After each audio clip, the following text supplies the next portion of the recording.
Donc, je suis Charlotte Briand, je suis accompagnatrice à l'Arbre Fromager et je travaille plus particulièrement au centre d'hébergement, notre maison de stabilisation. Donc, j'ai 10 minutes, c'est ça ? Pour essayer de vous présenter un peu la prise en charge qu'on propose à l'Arbre Fromager pour les femmes victimes de violences conjugales à l'accueil de jour et juste rapidement sur l'hébergement puisque là ça a été fait par Sandango. Alors, l'Arbre Fromager, maintenant tout le monde la connaît, mais bon, l'association accueille, accompagne les femmes, toutes femmes qui rencontrent des difficultés, les femmes majeures. Donc, c'est pas que les violences, mais c'est toute problématique. Donc là, on va se pencher sur les violences. Donc, on est une équipe de 8 professionnels avec des compétences différentes. Et la femme qui vient chez nous va pouvoir bénéficier, selon ses besoins, de ces différentes compétences. Voilà, l'équipe tente de parler plusieurs langues, donc on essaye de faire en sorte que la femme puisse exprimer ses besoins dans sa langue maternelle. Donc soit directement avec l'équipe, soit avec des intervenants extérieurs, soit avec des traducteurs. Voilà. Donc on a un service d'accueil de jour et un service d'hébergement. Donc déjà pour le service d'accueil de jour, c'est un service qui se situe au 1 rue François Arago, en face de l'ancienne prison. Donc les femmes peuvent venir tous les matins de la semaine, du lundi au vendredi, de 8h à 12h30, et elles peuvent venir d'elles-mêmes, donc il n'y a jamais de contrainte, la femme vient seule et libre, disons, il n'y a pas d'injonction ou d'obligation, donc elle vient pour prendre rendez-vous pour toutes ces problématiques, et 3 fois par semaine, on propose une permanence d'urgence, le lundi, le mercredi et le vendredi matin. La femme va pouvoir venir et être reçue en urgence. Donc les femmes qui sont victimes de violences conjugales font partie des usagères qui seront reçues sur notre permanence d'urgence. Donc une fois que la femme est entrée chez nous, elle va faire un rapide exposé de la situation à la médiatrice sociale qui est à l'accueil et qui va ensuite pouvoir l'orienter vers l'intervenante sociale qui sera d'urgence ce matin-là. Donc les points principaux de l'expo, enfin les points principaux qui seront pendant cet entretien sont les suivants. On va essayer d'apporter une écoute active, sans jugement, comme on l'a vu tout au long de la journée, et aussi d'informer la femme sur ses droits, car on l'a dit plusieurs fois, le plus souvent ces femmes arrivent et n'ont que peu de connaissances de leurs droits et de ce dont elles ont droit en général sur toute leur démarche. Donc une écoute active, des informations, des orientations et ensuite, si elles le souhaitent bien sûr, l'accompagnement dans leur démarche. Donc pour être plus précise, l'écoute active du récit de la dame va permettre aux professionnels d'évaluer sa situation, de comprendre et de nommer le type de violence qu'elle subit. Donc on a vu tout au long de la journée que c'était important que la personne puisse mettre des mots sur ces violences, qu'elle soit consciente de ça. Donc ça va aider la victime à mieux comprendre ce qu'elle vit et aussi la place des enfants, dont on a peu parlé mais qu'on a quand même nommé. Bien sûr, chaque étape de la prise en charge qu'on propose à l'Arbre Fromager et puis ailleurs, je pense, c'est individualisé et en lien, c'est ça qui est important, en lien avec la demande de la dame, ou plutôt en lien avec le niveau de cheminement, où est-ce qu'elle en est avec cette violence. C'est pas le professionnel qui va choisir si elle doit partir ou pas partir. Donc on va chercher à comprendre avec elle où est-ce qu'elle en est, c'est-à-dire est-ce qu'elle est consciente de subir des violences ou est-ce qu'elle a juste l'impression d'avoir un petit différend avec son mari qui est stressé et qui boit un peu. Donc déjà ça va nous permettre de situer un peu où est-ce qu'elle en est. Ensuite on va voir ce qu'elle souhaite faire avec ça. Et ensuite qu'est-ce qui l'empêche de faire ce qu'elle a envie de faire. Voilà, donc après avoir évalué la situation et d'avoir vu sa demande et ses besoins, on va essayer le plus possible de l'informer sur ses droits, pour qu'elle soit consciente qu'elle a des droits. Donc je vais juste en dire 2-3, parce qu'on en a nommé plein aujourd'hui, des droits, mais bon, c'est tous les droits d'une personne dans notre société, donc tout ce qui est par rapport aux plaintes ou aux mains courantes, même si elle n'a pas de titre de séjour, même si elle est mariée, elle va pouvoir faire toutes ces actions. Si elle souhaite quitter le domicile conjugal, qu'elle a la possibilité d'énuiter au 115 ou de faire des demandes en centre d'hébergement temporaire, tout l'accès à la santé, les démarches pour les enfants. Bon voilà, on va essayer de tisser un peu toutes les démarches qui vont lui permettre de faire son choix après sur ce qu'elle voudra faire. Et on lui propose de l'accompagner dans ses démarches. S'il faut, une fois par semaine, elle va venir rencontrer la même intervenante sociale, une fois par mois. C'est elle qui va fixer un peu le rythme des rencontres. Voilà, donc une fois qu'elle est informée sur ses droits, et c'est primordial, et selon ses besoins, nous allons lui proposer des orientations. Donc on a dit aussi au cours de cette journée que c'était très important les réseaux, le partenariat avec les autres partenaires. Donc là, on fait un fort travail de partenariat afin de répondre au mieux à ces demandes. Donc tous les partenaires qui sont ici et d'autres qui sont déjà partis. Donc on va tenter de mettre avec eux en place des échanges réguliers, des synthèses. Notamment, par exemple, nous, on n'a pas de juriste, donc on va faire appel souvent au CDAD, Centre départemental d'accès aux droits, et à l'association Aide aux victimes, mais entre autres, CDAFF aussi a une juriste. Donc on va avoir des échanges pour essayer d'orienter au mieux la femme. Le 115, bien sûr, pour les nuitées, la police, la gendarmerie, avec qui on développe les partenariats pour que les plaintes soient mieux prises en compte, etc. Les AS de secteur et tout le monde, et toute la suite.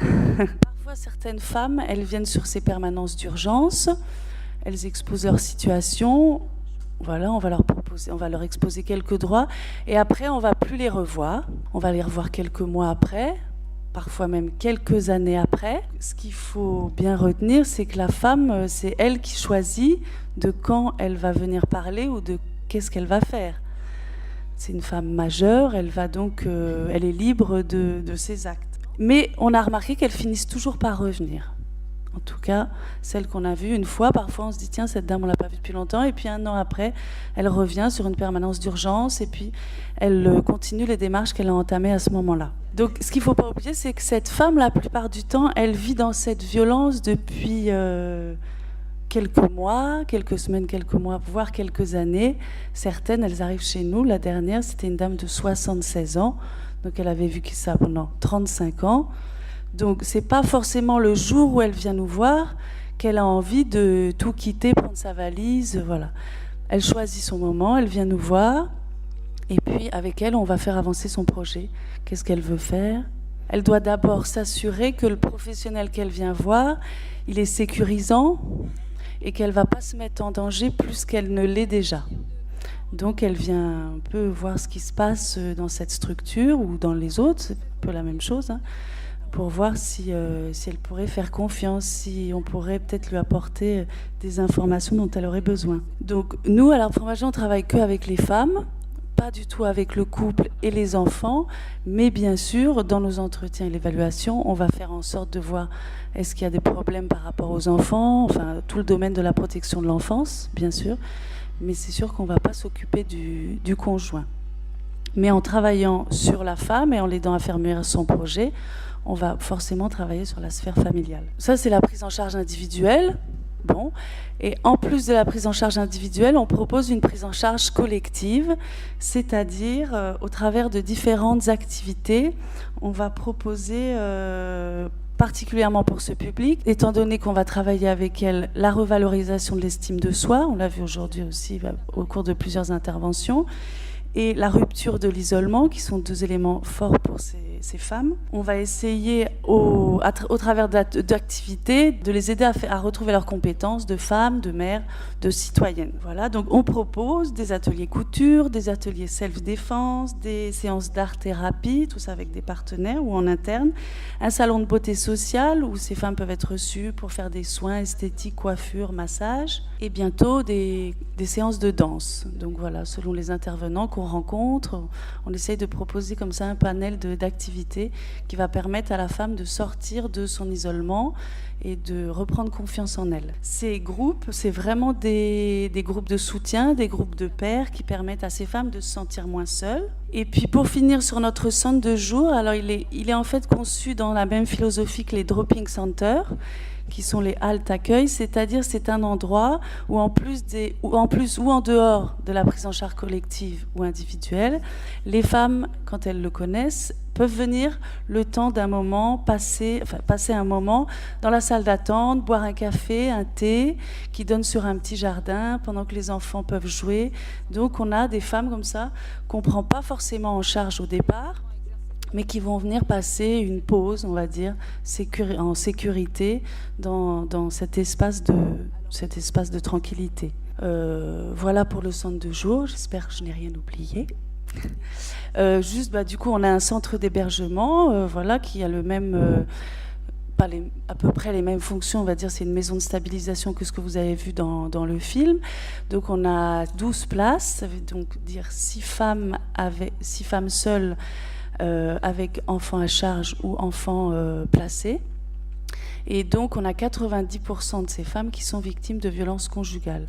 Donc, ce qu'on y propose, je vais dire, c'est la même chose que ce qu'on propose en centre de jour, mais en renforcé. Pareil, elles signent un contrat, elles rentrent pour 4 mois. Au bout de 4 mois, on évalue et puis on avance comme ça entre 4 mois et 1 an. Depuis quelques années, on a beaucoup de femmes qui viennent chez nous, dont les enfants ont été placés en cours... quand elles étaient encore dans le climat de violence conjugale, et avec qui on va travailler le lien mère-enfant quand elles arrivent chez nous, et pour certaines, un retour des enfants auprès de la mère, puisque la mère est sortie de la violence et qu'elle a réussi, elle met en place tout un tas de démarches pour pouvoir stabiliser sa vie. Si vous avez des questions, nous sommes là pour y répondre. Merci, merci de votre intervention.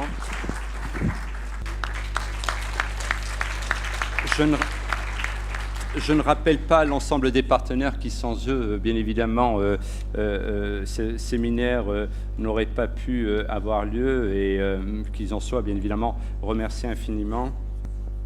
Et voilà, j'ai pris plaisir à animer ce colloque. Leslie veut peut-être dire un mot. Excusez-moi, mais il y a d'autres personnes dans le copilotage qu'il ne faut pas oublier. Alors, il faut m'aider. Voilà, donc Laurence, peut-être... Alors, Guylaine, Jean-François, Chantal Smock qui ont fait partie du comité de pilotage, Leslie Porte pour l'arbre fromager, Stéphanie Bernard pour le réseau périnatal, Madame Rosange Borde. Voilà, Rosange de la CTG, Julie Appelien pour le CIDF, Isabelle Coupé, tous les intervenants qui ont participé par leur expertise. J'espère que j'en oublie pas parce qu'il y avait beaucoup de monde. Blandine Poirel qui est cadre de santé au Char. Docteur Beauberger de la DGSCS. Docteur Beauberger. Mon Dieu, il y avait beaucoup de personnes. Voilà, qu'ils soient tous vraiment remerciés puisque vraiment c'est vrai que on a tous dépensé beaucoup d'énergie et on est très content que tout le monde paraît satisfait, donc on est récompensé. En tout cas, le nombre que vous étiez aujourd'hui a témoigné quand même d'un sujet important. Et je voudrais simplement conclure sur cette donnée, mais là c'est le sociologue et spécialiste de la famille qui parle, bien évidemment. Ce qui est intéressant, c'est qu'effectivement cette problématique de la violence faite aux femmes pendant longtemps, elle était sanctuarisée dans l'espace du domus, donc de l'espace familial. Et je vous invite vraiment à relire le code civil de 1804 mis sous Napoléon, où le statut de la femme était un statut extrêmement particulier, un statut d'incapable majeur. Elle n'existait qu'à travers la procréation, elle n'existait qu'à travers la mère. Le statut de l'enfant sans famille était un statut considéré comme bâtard, ne pas l'oublier. Et ce statut de la femme, bien qu'il était protecteur dans sa dimension maritale, mais il n'en demeure pas moins qu'il était asymétrique, et c'était la toute-puissance maritale et paternelle. Les lois de 110 sont venues mettre fin à tout cela.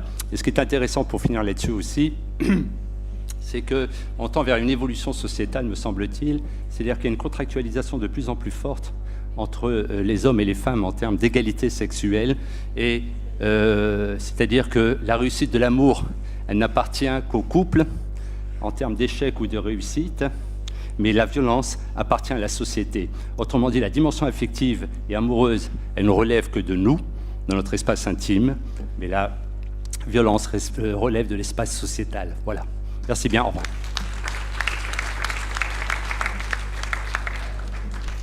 Merci Monsieur Retzky pour cette journée.